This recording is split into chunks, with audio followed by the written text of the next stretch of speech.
laboratoire de l'égalité fête cette année ses 10 ans. 10 ans de réflexion et de réalisation au service de la promotion de l'égalité professionnelle entre les femmes et les hommes.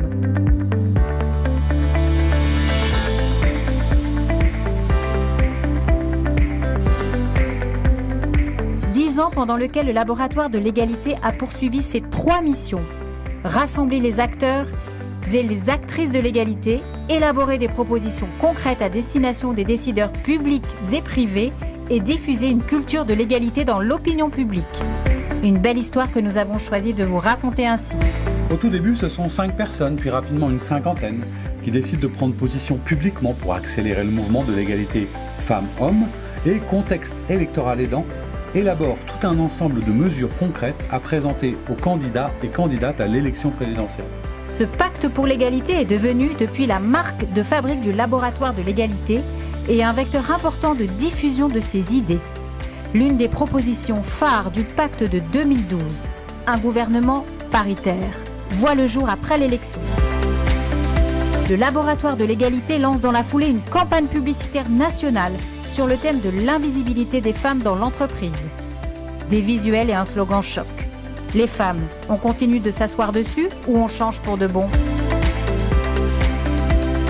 L'association grandit et s'étoffe de centaines d'experts et expertes ainsi que de bénévoles venus de tous les horizons. Elle devient rapidement une interlocutrice incontournable des décisionnaires publics et privés. De nombreuses initiatives marquent la décennie.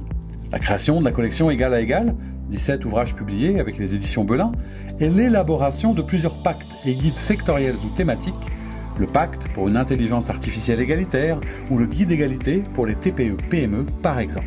Le laboratoire de l'égalité, c'est aussi une newsletter remplie d'informations pointues et des événements grand public, les rendez-vous de l'égalité, avec la mise en débat de sujets d'actualité, comme la précarité de l'emploi féminin, l'inégalité face à la retraite, ou encore la modification de l'article 1er de la Constitution.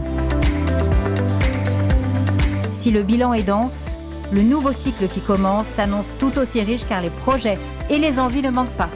L'année 2021 sera ainsi marquée d'événements anniversaires autour des 10 ans avec de nouveaux sujets, l'insertion professionnelle des jeunes femmes, les aidantes non professionnelles et bien sûr l'élaboration de notre 3e pacte pour les élections présidentielles. Le laboratoire de l'égalité va continuer à innover, à s'adapter aux évolutions de la société comme aux nouveaux moyens de communication. Mais s'il y a une chose qui ne changera pas, c'est la défense de nos idéaux et l'affirmation de nos valeurs, mis en musique par les 1700 femmes et hommes qui sont aujourd'hui l'âme et le cœur du mouvement. Alors, rendez-vous dans 10 ans